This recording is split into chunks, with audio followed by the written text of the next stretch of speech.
기쁜 소식 전하는 바오로 딸. 안녕하세요. 책 읽어주는 수녀, 성바오로 딸 수도의 박진의 스테파니아 수녀입니다.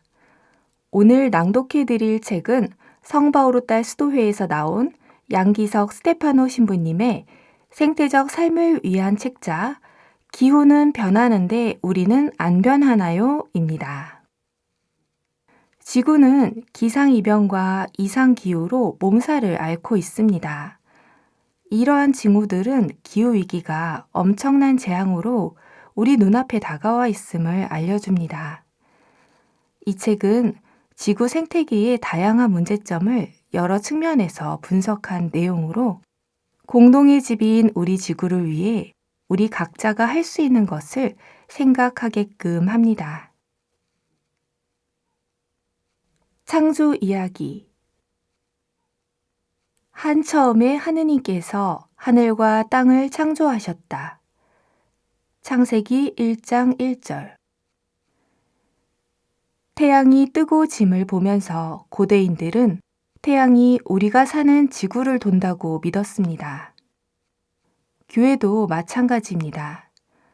갈릴레오 갈릴레이는 천체 관측을 통해 코페르니쿠스가 주장한 지동설을 확인할 수 있었습니다. 당시에는 그의 주장이 받아들여지지 않았고 성경의 가르침에 위배된다는 논리로 종교 재판에 회부되어 단죄를 받기까지 했습니다. 그러나 시간이 흘러 성 요한 바오로 2세 교황님은 갈릴레이가 사망하고 350년이 지난 1992년에 재판이 잘못되었던 점을 인정하고 갈릴레이에게 사과했습니다. 우리는 과학적 산물이 신앙을 위협하지 않을 뿐만 아니라 우리 신앙을 이해하는 데 오히려 도움이 된다는 것을 아는 시대에 살고 있습니다. 에드윈 허블이 고성능 청체 만원경을 개발해서 다른 은하계의 존재와 우주가 팽창한다는 사실을 밝힌 이래 사제이며 물리학자인 조르주 르메트르는 우주의 시작점이 있었을 것이라고 주장했습니다. 1998년 웬디 프리드먼과 연구진은 137억 년 전 빅뱅이 일어나 우주가 생성되었다는 이론을 발표했습니다. 우주의 나이가 137억 년이라는 것입니다. 이 긴 시간 속에서 우주는 지금도 팽창하고 있습니다. 여기에 놀라운 비밀이 있습니다. 아주 미세한 차이더라도 우주가 팽창되는 속도가 빨랐다면 중력의 힘이 넘쳐 자기 붕괴에 이르렀을 것이고 늦었다면 중력이 약해서 그냥 흩어져 버렸을 것입니다. 우연처럼 보이지만 딱 필요한 만큼의 에너지와 과정들이 겹쳐 현재의 우주가 생성된 것입니다. 그런데 현재의 우주와 태양계, 무엇보다도 지구 생태계가 형성되기까지 꼭 필요했던 상황들을 우연이라고만 할 수 있을까요? 우리는 일상에서 나와 세상에 꼭 필요한 시점에 누구와도 의도치 않은 상황에서 일어나는 놀라운 일들을 경험할 때가 있습니다. 이를 기적이라고 표현하기도 합니다. 우리는 이런 가운데 하느님의 섭리를 깨달아 왔습니다. 하느님의 창조 과정은 과학의 시선으로 보면 생명이 살 수 있도록 탄소 농도와 지상의 방사능을 줄이는 과정이었습니다. 46억 년 동안 꼭 필요한 때에 꼭 필요한 만큼의 변화가 일어나 현재의 안정된 기후와 생태계가 조성된 것입니다. 그러나 인류가 지상에 출현하고 가장 풍요로운 시기를 보내는 지금, 인류의 무분별하고 절제되지 않은 생활 방식이 지구 생태계를 위태롭게 하고 있습니다. 현재 인류의 생활 방식은 하느님의 창조 활동에 반하는 반생명적인 모습입니다. 반생명적이며 소비지향적인 삶의 방식은 인류에게 멸절의 위기를 초래했습니다. 하느님이 창조하시고 우리가 사는 공동의 집 지구 생태계는 쓰고 버리는 소모품이 아니라 우리가 보호하고 돌보아야 하는 경이로운 곳입니다. 우리는 하느님이 아닙니다. 전능하신 천주 성부 천지의 창조주를 저는 믿나이다. 주일 미사 때마다 우리가 바치는 신앙 고백입니다. 하느님께서는 우주 만물의 창조주이십니다. 공동의 집 지구 생태계의 모든 생명이 하느님의 피조물입니다. 인간도 당연히 그 범주에 포함됩니다. 우리는 이렇듯 창조주이신 하느님을 주님으로 고백하는 신앙인입니다. 그런데 요즘 이 세상에서 벌어지는 일들을 보면 정말로 우리가 창조주 하느님을 주님으로 고백하는 이들이 맞는가 하는 의문이 들기도 합니다.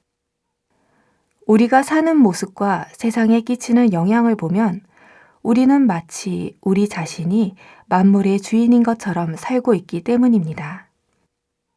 흔히들 돈만 있으면 살기 좋은 세상이라고 합니다. 어떤 제한도 없이 쓰고 버리는 삶이 행복한 삶인 양, 소비를 위해 모든 것을 쏟아부으며 현재뿐만 아니라 미래의 행복까지 위협하는 삶을 살아갑니다.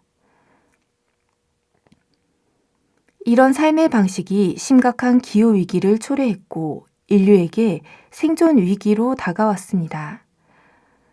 뱀의 유혹에 빠져 하느님처럼 되고자 선악과까지 탐냈던 아담과 하와는 낙원인 에덴 동산에서 추방됩니다.